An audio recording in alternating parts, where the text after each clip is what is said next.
Ladies and gentlemen, welcome back to another special edition of Somos Moss. My name, of course, is Seth Bidoff. Thank you guys for joining us. You'll notice we have a brand new face with us tonight. Joining myself and Jacob, we have the VP of Communications for the Loudoun Stampede and one of the hosts of the Too Loud Adams podcast, the official podcast covering Loudoun United. Adam Davis. Adam, thank you so much for joining us. We appreciate you being here. I know the time differences is something we had to work out this week, and I know you just put your daughter to bed. So thank you so much for taking time out of your day for joining us, and we're happy to have you. Yeah, hey, thanks for having me on, and apologize to all the viewers that I'm in an unfinished basement. This is my recording situation. So Oh, no worries at all. I mean, Jacob's got his wall, of course, behind him of United stuff. Mine's just if I move my green screen here, you'd see just a white brick wall. So you don't have anything to worry about there. So. fair enough. So yeah, for those of you that don't know, this year with the cross conference play, New Mexico United does get to play Loudoun United for the first time ever.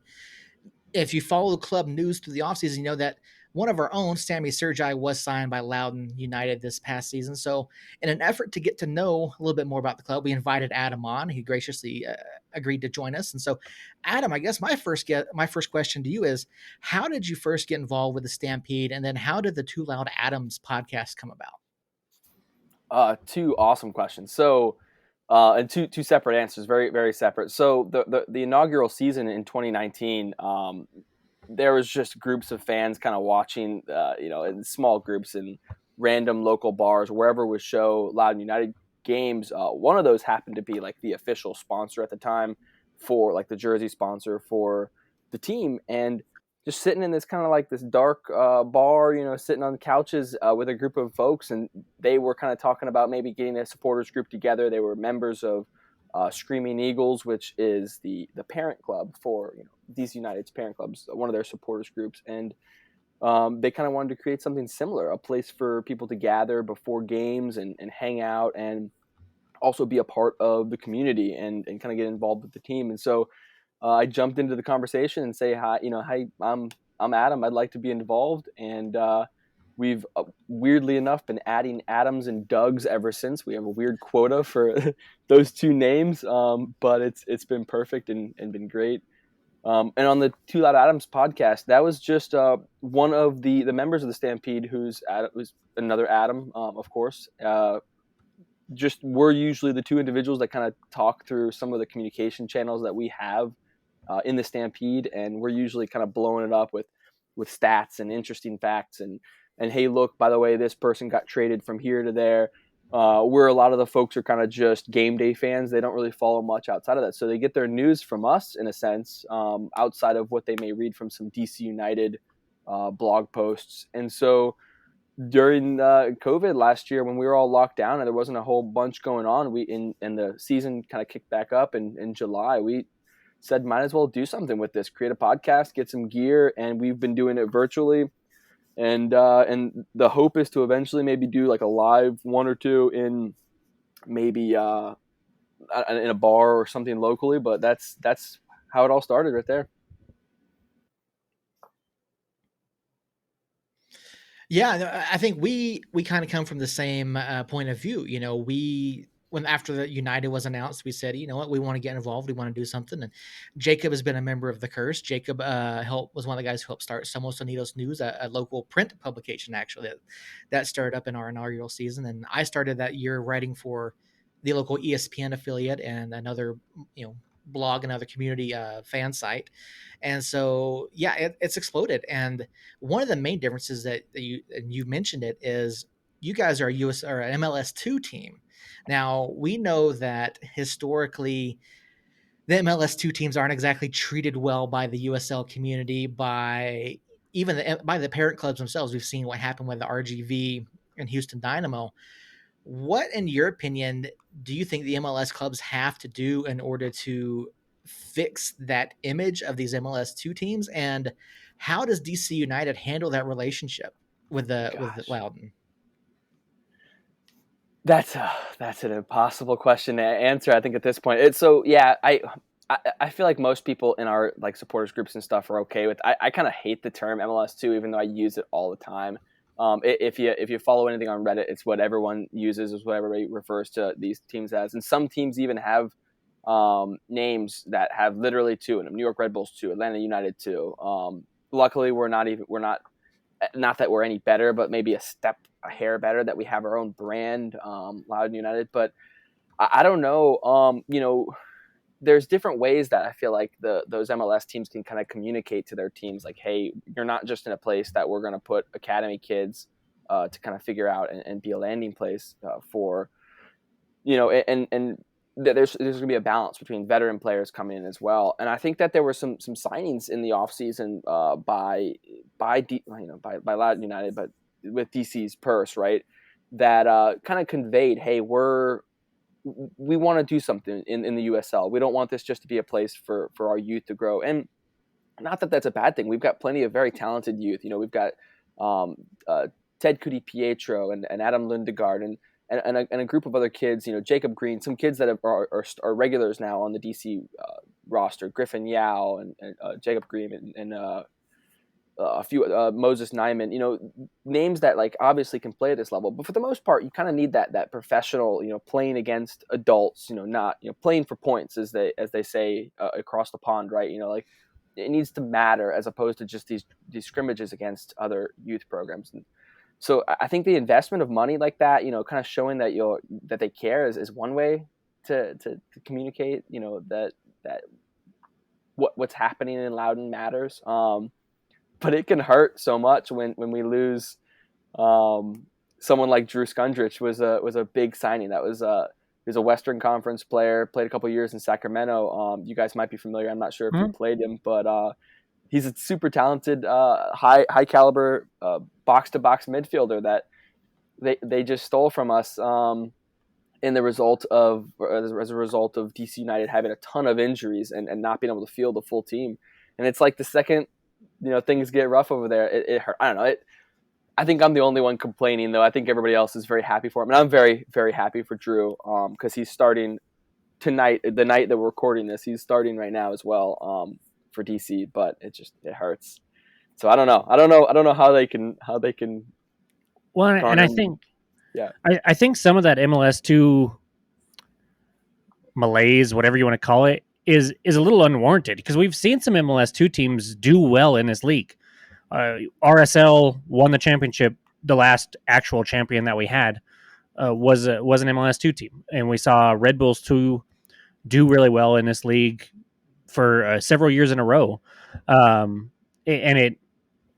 it's just the peak of the MLS2 teams doesn't seem to match the valley of the MLS2 teams. Like when you have a Swope Park, well, formerly Swope Park, now SKC2, that is just not fun to watch at all and has never been good. And then now you have Vegas with this LAFC deal, and they've looked probably worse than I've ever seen anybody look in a USL championship match. And so there's real high highs sometimes and there's real low lows, and it just seems like the majority of the time it's either middle of the pack or low, and so you guys don't get credit.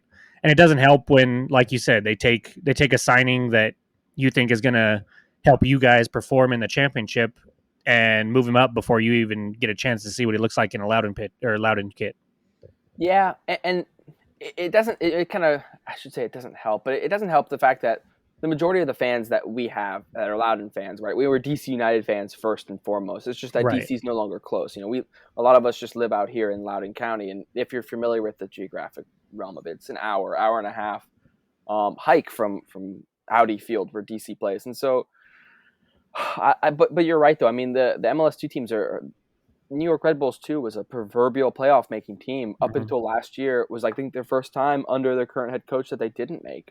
LA Galaxy 2, I think, is a pretty stellar team. Yeah, they made the playoffs last year, and they look pretty good so far this year.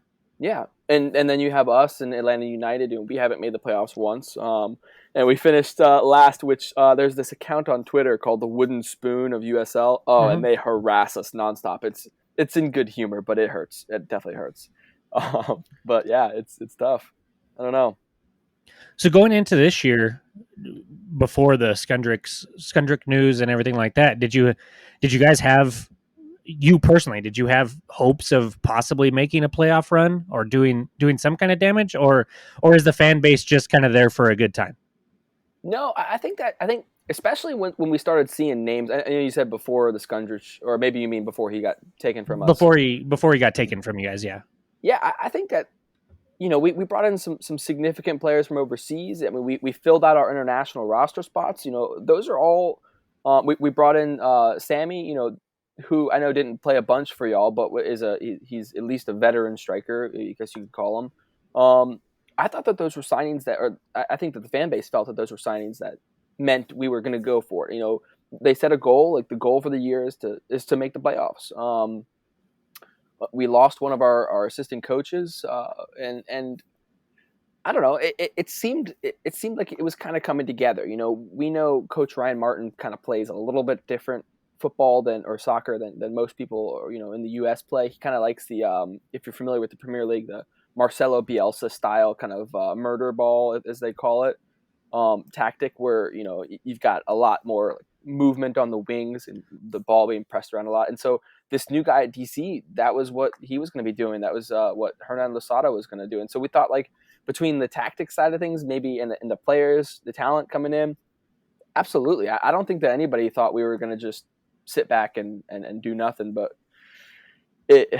you lose a game to Miami where you're it was a painful game where you're up, an extra man for the majority of it, and then you lose our big star signing. It definitely hurts, and it's hard to.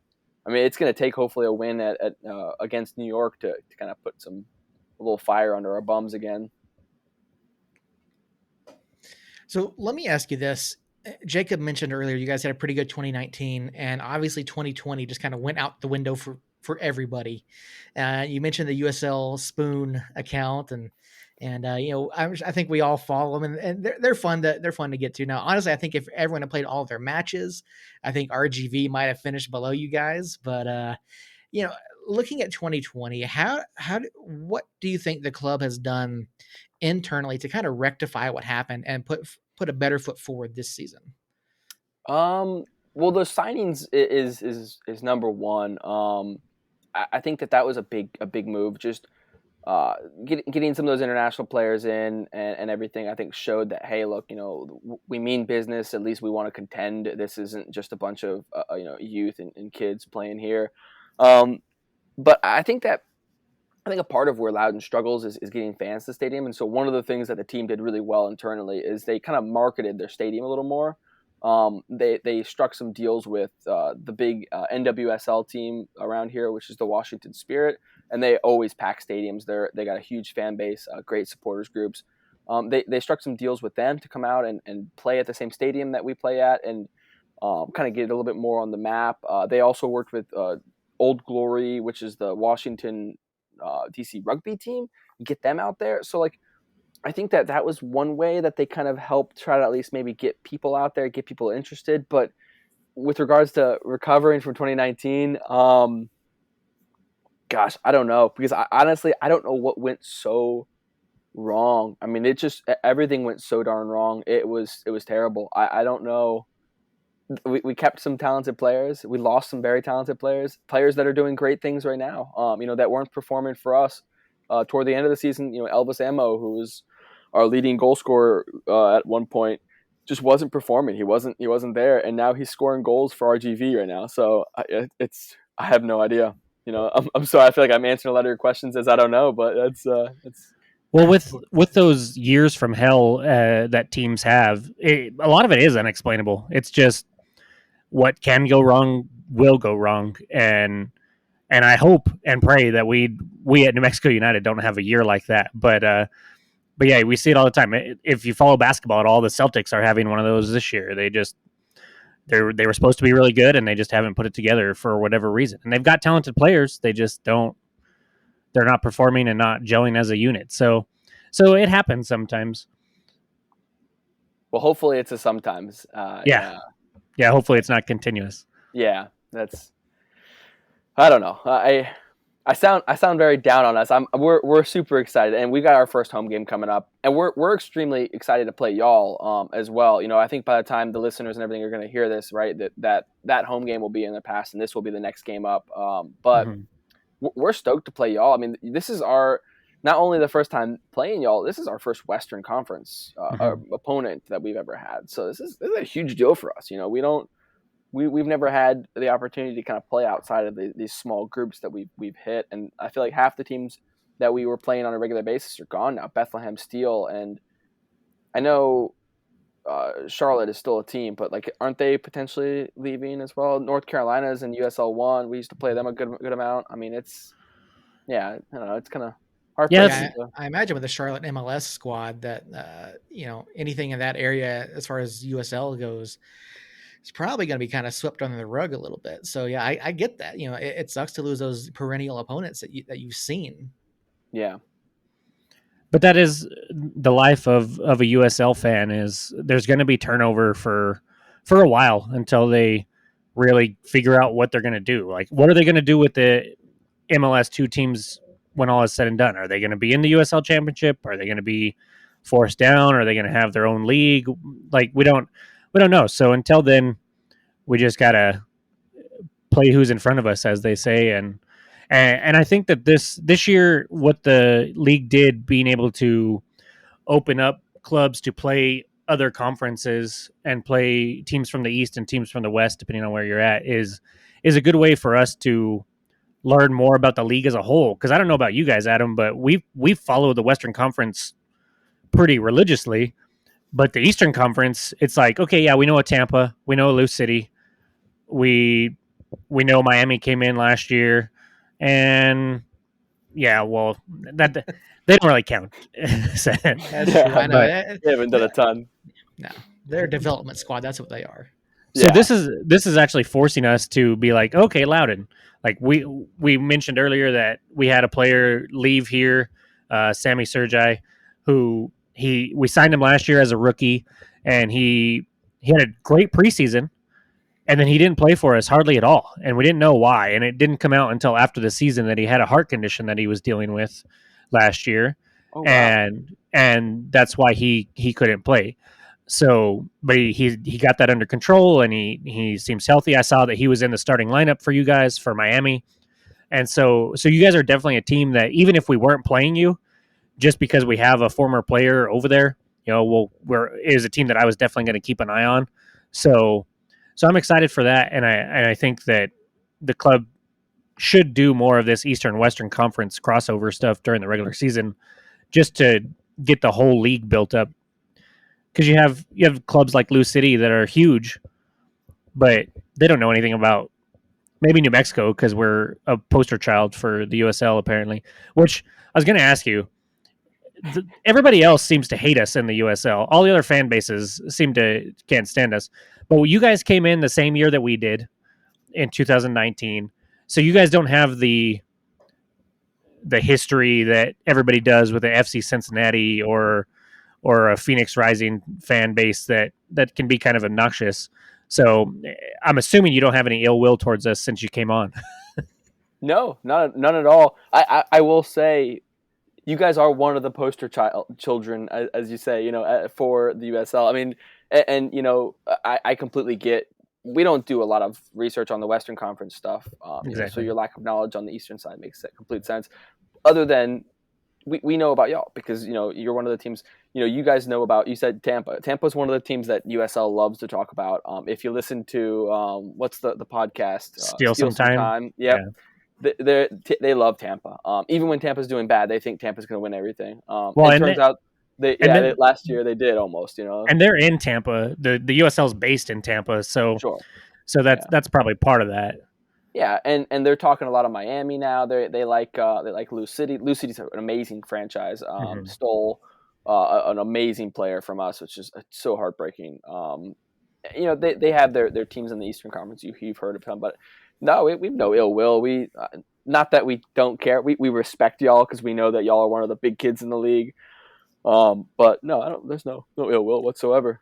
Well, I'm glad you think that, because if you ask Phoenix or El Paso, we're the little brothers to them. So yeah, that's fair. That's fair. But but that's another topic for another day, and maybe another guest if they're willing to come on. But so that Miami loss, you kind of touched on it. Were there any positives to take away from it?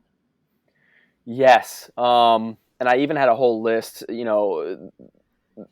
They're so hard to remember at the moment. One of the big positives I think I pulled from that game was that the players that we had starting, there was a lot of big names that we didn't still have involved and out there. Unfortunately, one of those was Drew Skundrich, who's no longer going to be an option. But there's other names I think that are still in the international protocols for COVID or for whatever. And there's a couple people that are injured, and I don't think that was the final lineup that we're expecting to see. And so that was one of the positives. I think that it was like 4 or 5 games into the season that we scored a goal from open play and not from directly a penalty last year. And hey, we right off the bat, we're scoring goals even though we're a man up. And our star player, who, if you're not familiar with and you get a chance to watch some games, watch him because he's amazing.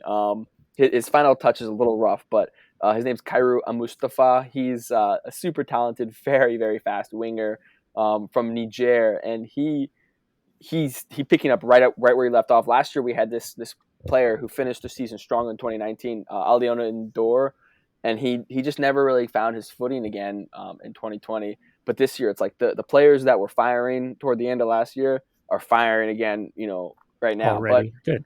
yeah, but I'll tell you, it's hard to find positives in a game where, we go down 2-0 super quick on silly errors. And then we go up a man, and then for 80 minutes we're up, we have an extra person. It's like, it's hard to find positives when that's the case. So For sure.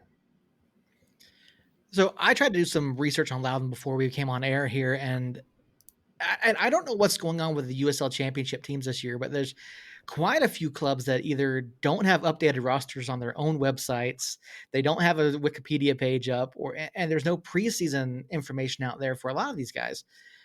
What was the preseason like for Loudoun? How did you guys do? And you've already mentioned that, your one winger as someone who's a star player. Is there anyone else on Loudoun that we should be watching for when you guys come into town?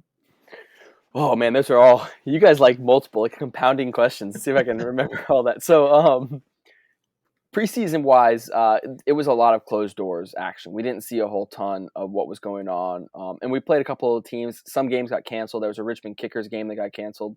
We got to scrimmage DC United, so that was awesome. Although they kind of took some of our players because they're so injured at the moment.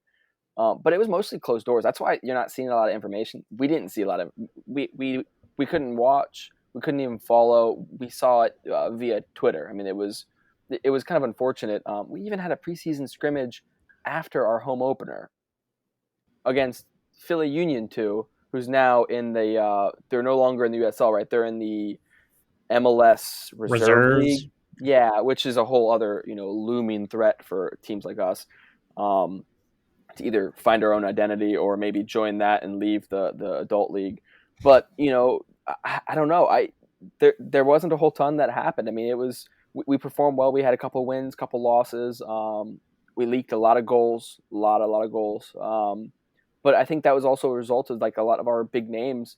One of our starting center backs was up playing with DC. Our starting goalkeeper, the presumed starting goalkeeper, was up with DC. Our half our midfield was up with DC. It's hard to say. I mean, our club captain, was up with DC even. So names that to be watching out for us. I mean, like things that individuals that maybe could potentially be a threat. That's a hard one because so many of the new they're all new names, right? For the most part, we've got a couple talented kids. One is Theodore Cudi Pietro, who is an DC United Academy player. Who's just got bags of talent. He's an attacking midfielder, but he can play the wings. He's very versatile. He came in halfway through the Miami game for formerly Hartford's Nicky Downs, I think, but he's a threat. He's a terrifying person to watch if you're an opposing team, and he's going to score some goals. Maybe not against y'all, but nonetheless. We also picked up a guy by the name of Samake. Yeah, Samake. He's a Ivory Coast, Cote d'Ivoire player who's our left back against Miami, and he seems like there's gonna be something there. But Cairo is the one that everybody talks about. If Loudoun ever gets spoken of highly on Steal Some Time, it's because of Cairo scoring a brace in a game or doing whatever. He's got an awesome talent.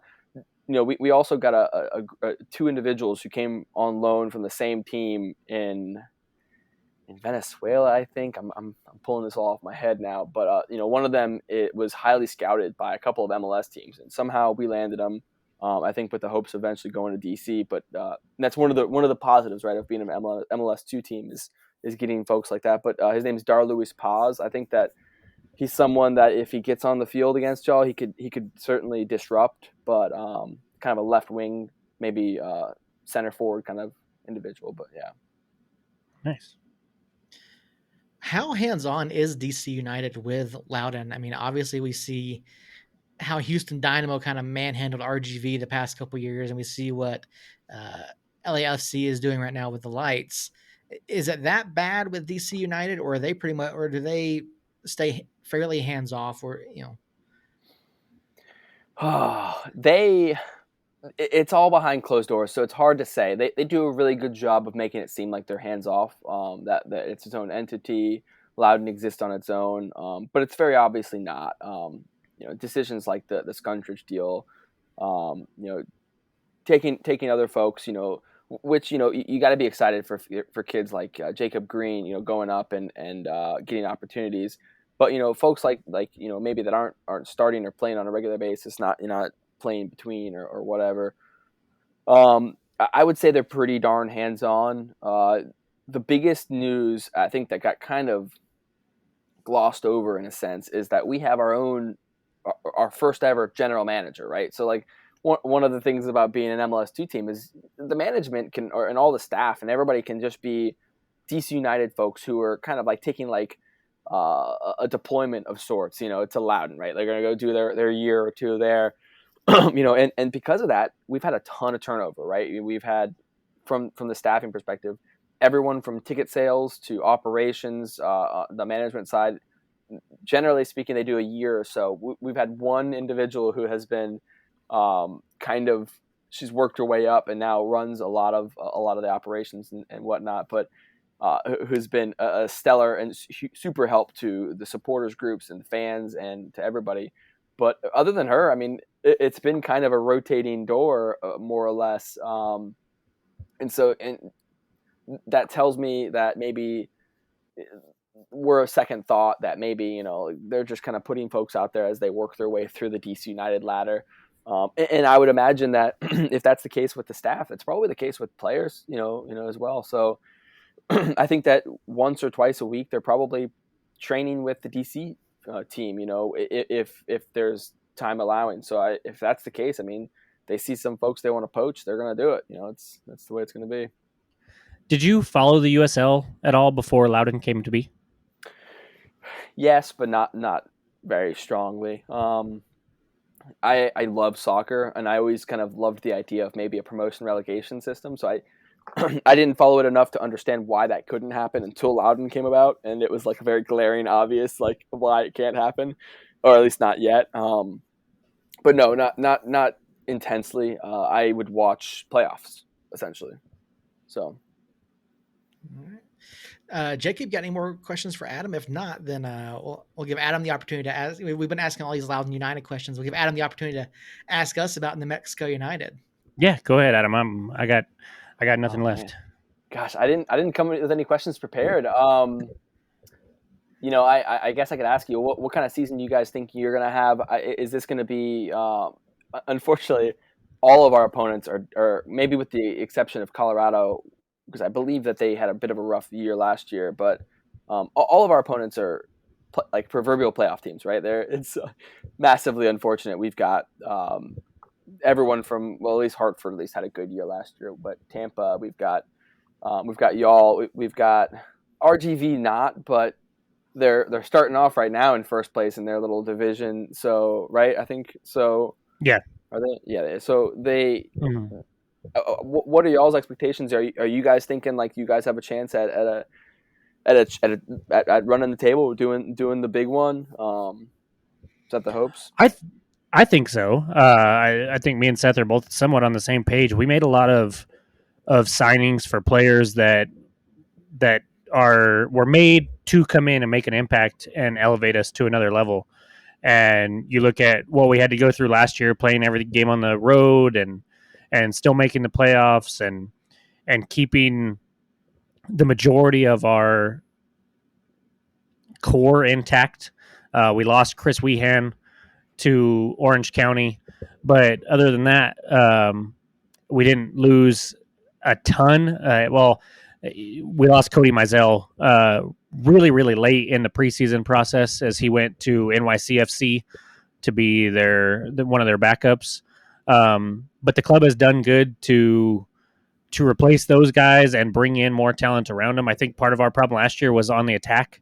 And we were at the press conference last night after the Austin Bold match, and the coach said, we've got a ton of attacking talent this year, which is true. And we saw it in the preseason. We didn't see it so much those first two matches, but I think that if we can gel and come together and play like we did last night against Austin, then yeah, I think playoffs should be a lock. If we don't make the playoffs, that's complete and utter failure. That's a year from hell type year. And if we don't make a deep run, I think the players will be disappointed. I think if you ask the locker room, their mentality is championship or bust. Okay, that's awesome. That's exciting to hear. Like like that's what a fan base's mentality is. I got a couple of questions I've come up with the same as you were saying that. And I'm thinking like because we're a very budding fan base here, right? It's all beginning, even though we started at the same time as y'all, which I didn't actually realize that until you just said that. Unbelievable to hear. But what was like the onus or like the match or whatever that lit the fire in New Mexico? Because you guys have such a larger fan base. You have so much more attention, so much more coverage. You said we talked earlier, and you said you have 6 different podcast competitors, so to speak. That are in the same market. We're alone. We don't have a ton of listeners. We have 50 or so listeners on a regular basis, and what was it? You go to a bar or anything here. There's no Loudoun United stuff in the walls. There's no nothing. What created that push for y'all? Well, I think part of it is we don't have anything else. We don't have DC United an hour away. We don't have Washington Redskins right there. You don't have, because I know the East Coast is so compact that you can drive a couple hours and see several games of professional sports. And here we got nothing. There's a AAA baseball team and a couple colleges that have a run every 10 years where they're good enough for the national fan base to kind of take notice, but then it leads to nothing. So I think just not having anything for the people to latch on to and then giving them something like New Mexico United and having the first player be Devin Sandoval, who's from Albuquerque, and then having they kind of got some slack when they first came out with New Mexico United because it was, United. Okay. Could you be any more cliche when it comes to soccer names? But they've really pushed for unity and for it not to just be a name, but for it to be a meaning behind the club and for them to give back to the community even more than the community is giving to them. And you asked about a specific match, and I can't really think of one. I know the very first match in history we had 12,000 fans, and that's amazing. And then just shy of 13, and then it just kept growing from there. So just last night we had 8,647, Seth, I think. Yeah. And that was small compared to the first year at times. So to me it was more about it was the majority of it was what they're doing off the pitch lately, and they have a Somos Unidos Foundation, which gives back to the community. Even that first year, they had a section that was called the Community Corner, where they set aside tickets for low income areas that, or low income groups or areas that couldn't afford to go to the matches, and they would just give those tickets away. Wow, And that's awesome. so they're it's a real community base, to where it's not just a soccer team. It really is like a giant family. Like going to the match last night for the first time in 570 some odd days, and seeing people that we saw 2 years ago and met 2 years ago and still keep in contact with. It really, it's not like anything that I've seen in the sports world at all. And yeah, we might get some slack from other USL fans about our fan base always throwing out attendance numbers and stuff. But if you understand where it's coming from in New Mexico, where we've had nothing, it's a big deal to us, because it just it shows that people can be passionate about something in the state. And Yeah. I'm born and raised here. Seth's a transplant from Atlanta, like we've already talked about before the thing. But even he recognizes what's going on. Well, you just needed that spark, and it like was a tinderbox and just blew up, and that's awesome to hear. It really started with Devin Sandoval being signed, and them being Really? like, oh, okay, we're gonna have We're somebody legit. that that means something to New Mexico, that New Mexicans already knew. And not only that, but we had 3 New Mexicans start last night. Really? Josh Suggs, Sergio Rivas, and Devin Sandoval, and then we brought in another one off the bench, and Justin Schmidt. So they've really kind of honed in on New Mexico and meaning something to the fan base here. And the fan base, I think, was just ready to blow up on something. And then, like you said, a spark was lit, and it just took off. That's so I kind of cool. want to add to that. Yeah. From my perspective, the club did a fantastic job of hyping up that inaugural season before things happened. That is true. You mentioned the signings of Devin and Bees and those guys, but the attendance that first night was fantastic. What really sold it for me, and where you really saw the media attention start to take off, was after the Wednesday night match. First Wednesday night match, where we beat Tulsa 2-1, and I went out, and we had almost 8,900 people on a Wednesday night. And it was cold. It was cold. It was cold. It might have been rainy. Gosh. It was a terrible night. He had 8,900 people here in the stands. And first win in club history, I went and I looked for media coverage after the fact. And one of the local outlets here had like a 3-sentence blurb on the match, and that was it. And so at that point, ESPN Radio here in town didn't even have a deal with the club. And so I tweeted at all these outlets and said, guys, like, where's the coverage of this? Like, they just got the first win in club history, and there's nothing out here. And like, I think that kind of, from that moment there, that really sparked it. It's at least from a media perspective. That's where I got my start, from that one tweet that I put out. The radio station reached out and said, hey, do you want to come write for us? Really? That's so awesome. And so that's how that started. And so I really think it, you can't, like Jake said, we have the Isotopes, we have the Lobos, UNM.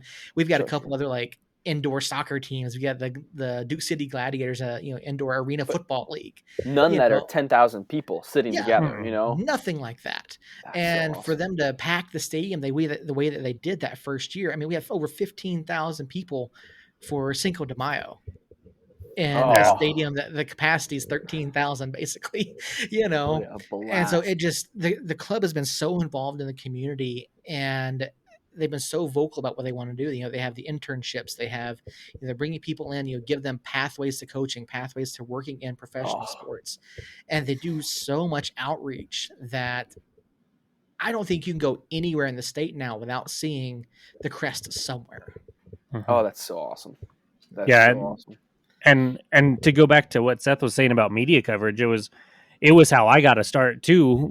There was a group of fans that were like, "Hey, why is there no coverage of this? Screw it, let's just do our own." So we actually, I have the first copy right here, where we decided to do a print, and that cover right there, the story was written by one of the players, and then it's got a bunch of stuff in it that just fans put together. And then when you're dealing with that though, and you don't really know who you're dealing with, things can kind of go sideways at times, Sure, and sure. a lot of the people thought we need to do this and this and this and this, and it just got too big. So year 2 came, and I still wanted to keep it going, but we lost pretty much everybody else, and so me and Earl kind of kept the social media aspect of it going, and then we brought Seth in. Well, me and Seth kind of talked about doing other stuff, the Dad Ventures podcast that we talked about earlier, and then we said, well, let's just keep the Somos Unidos News banner and run with it. And so we started the podcast last year and felt like we needed a rebrand this year, so we changed the name. But yeah, so the lack of coverage was shocking when you had 12,000 people at a match, and then Oh my gosh, yeah. and then nothing in the local news or newspaper or anything like that. So, but now, like I said, I after I said 6 podcasts, I was actually counting them, and I think there's 4. I think there's us. Still, Then the club itself has a official podcast. They have 2. Well, no, they just have the United Sessions one. And many's. Oh yeah, and then Soccer. they have a Spanish speaking podcast. Yeah, oh, that's awesome. For fans, and then they have the Curse, the supporter group, has a podcast, and then we've got a podcast, Sure. and then there's another kind of fan ran thing that also has a podcast. So 1, 2, 3, 4, 5 total. Oh, 5. Okay. 5. Yeah, 5 total. So I wasn't that far off. Still, but that's awesome. We're it. I mean, for Loudoun, there are plenty of other like DC folks that cover us. We do a lot of like conversations and work with RFK refugees, but they're adults. They're the I say the adult. They're the DC United podcast. They dabble in us, and we write some articles for them and stuff like that. But we're it. It's so small, and I hope that there is something that ends up being that same like spark that kind of lights the tinderbox for us. I hope it happens. It hasn't happened yet. We filled our stadium. It's a 5,000 person stadium. It's little, but it's kind of like comfortable, you know. We filled it for the first game, and we haven't filled it since, to my knowledge. So, I think what helped us and what will help you guys is winning. You know, it took us 7 matches that first season to lose a game, and that helps. That builds excitement, and then to make the playoffs. And then we had the Open Cup run in 2019 where we went to the quarterfinals. We beat 2 MLS teams, and so success on the pitch will eventually. I think had that first season not been as successful on the pitch, I'm not sure we would have blown up as much.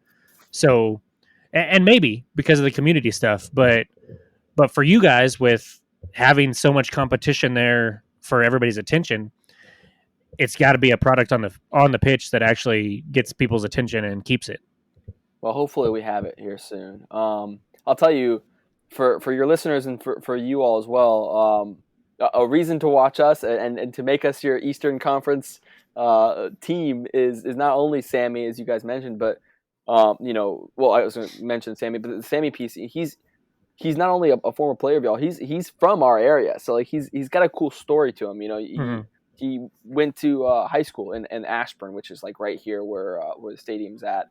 So there's a lot of cool stories. There's some fun stuff to watch. Tune into us as well, you know. And what do you guys do score predictions? What do you guys think this is going to look like, this matchup between our teams? Yeah, we do score predictions. A couple weeks ago we had an 18-0 prediction against RGV. It was fake. Yeah, no. Give it to me. I can handle it. What do you got? What's it going to be? So I've only watched part of that Miami match, but hopefully the second half. A little bit of both. A little bit. I was in and out. But I've predicted 4-0 for 2 of the 3 matches now, and I've been really wrong the first one, and I was almost there last night. I almost got it correct. Okay. but partly because I don't know about you guys as much, and out of respect for you and Sammy, I'll say 3-0. I thought you would have said 3-1. Maybe he scores or something. No. Still death blow. All right, fair enough. What about you? Um, for me, again, it comes down to I still don't know a lot about Loudoun. I'm gonna go back. I'm gonna watch the Miami match. I'm gonna watch who you guys play. Who do you guys play this weekend? Red Bulls. New Red York Red Bulls. Bulls too. Yeah, I'll watch it's Tuesday, I think. Yeah. Tuesday. Okay, I'll be sure I'll watch that match as well, just to kind of give an idea as to what I might see. But without knowing too much and knowing how our defense is at times and how Oh no. we have this tendency to switch off, like at the end or the beginning of a half. That is true. I think I don't think the shutout is a possibility. I don't think that. I appreciate that. I do think it could be something like 3-1, 2-1, Okay. something around there. But yeah, I just don't see us keeping the clean sheet. Okay. Well, I'll take that. Yeah, I don't know. I don't know either. I mean, I think that there's going to be. I think that teams that we're going to end up beating, or the teams that we're going to tie and that kind of stuff, are teams that are going to sleep on us. And I don't think it's going to be y'all. I don't think that we're going to sneak one. Like, if I were to make a prediction, I can't say we're going to lose, even though. Hey, I predicted we would lose to El Paso last week. There you go. Yeah. Well, I would probably, like, if I'm putting one in, I would say 1-1. But, like, we don't know. We it could be. Generally speaking, you look at, like, the talent. Like, the Western Conference has a lot more of it. It's got better teams. They seem to perform super well, and have the same talented groups, like, year after year. But maybe it's like, I don't know. Maybe Eastern Conference has something. I don't know. We'll find out on in a week and a half. But realistically, though, we know what we're walking into, and it's not a dull buzzsaw. It's a pretty sharp one. Yeah. Well, I was saying, go ahead, Jacob. Yeah. And the thing with you guys is that you don't even know really what to expect right now, because, like you said, you had injuries and then international players that couldn't play, and I noticed you guys made an addition to your roster pretty late in April, so you guys could make moves whenever. I'm assuming DC sends people down or calls people up, kind of willy nilly. There's a regulation with that, though, right? So it has to be under 23 is the only way they can go the in between. But there's a hold on that because of COVID, and I don't know if that's been lifted for 2021. But we got those in between players where they can just kind of move, no loan, no contract. But we also signed some. You alluded to late signings. They were like DC United draft picks, right? So we get like first pick at those folks. But yeah, they're on like legit Loudoun contracts. Meaning, like, they won't go up and move between. Right. But so we don't know what your lineup will look like that night. Yeah. We don't. So at this point, anything could happen. But I'll put it this way: if we lose, I'll be upset. Oh, yeah, hey, if we lose, I'll be upset too. But I also probably expect it. I mean, I'm ready to be shocked, and I'm excited. I'm excited for the possibilities of this season. My expectations are, not super high, but I'm excited for what might happen. Well, after having you on and talking to you for the last hour, I'm excited too. I just, aside from the match on the 29th, I'm rooting for you guys. Heck yeah, we're a humble but fun fan base, and if you ever get a home game or out here in Loudoun and you check out, we'll show you a good time. We'll be super nice to you before and after, and we'll be terrible to you for 90 minutes. So, fair. I was about to offer you the same thing. If you guys get the chance, come out here for a match, hang out. We'll take it. Get you some local brews. There's quite a few good local breweries around here. So yeah, excited for the future for you guys. Excited for, like I think that applies to everyone. We're all excited to see what happens with these cross conference matches this year. And I know we've gone over the time we kind of said we would hit for ourselves, but this has been a great conversation. Like I've thoroughly enjoyed this, and Adam, appreciate you so much for joining us tonight and giving us some insight into Loudoun United. Before we get out of here, where can people follow you on Twitter, follow the podcast, or at the Stampede, or even just Loudoun in general? Sure. I mean, definitely check out. We have loudounstampede.org or .com. We own both domains from the Stampede's perspective. Excuse me. So check them out. From there you can find our podcast that I'm also involved in. It's called the Two Loud Adams podcast. You can listen to it on every podcasting, like Apple, Spotify, all that fun stuff. Social media, Two Loud Adams. It's two. Sorry, I should say this from the offset. Two is TOO. Not a very creative name, but we're both Adams and we're pretty loud and loud. But it's TOO. So we're overly loud. But yeah, check out Stampede. We got a fun page. I don't know, with some facts and stuff about the group and all that kind of fun stuff. But yeah, I mean, just definitely give us a follow or a listen, and we appreciate. I appreciate you having me on and chatting with you all tonight. This was a ton of fun. I didn't mind going over the time at all. So hopefully you guys did. Good. No, that was good. Yeah, no, this is great. So, Adam, again, thank you so much for being here. We'll hopefully reach back out to you after the match, and we'll see how our predictions panned out. That's right. But hopefully we can have you on the show again at some point. We'd love to talk to you again, maybe later in the season, kind of recap, maybe how Loudoun did versus your expectations or something like that. So, heck yeah. Thank you so much for your time. Yeah, we're glad to have you on anytime. Jacob, you want to close us out? Yeah. Thanks, guys, for tuning in here. This is something new for us, but it's something that we've been wanting to do, and we're excited to have guests like Adam on and to learn more about other teams. I try not to focus too much on New Mexico United, because then you get kind of tunnel vision and your expectations can be kind of warped. So it's fun to know what else is out there and how everybody else is doing. So until next time, guys, Somos Unidos. All right.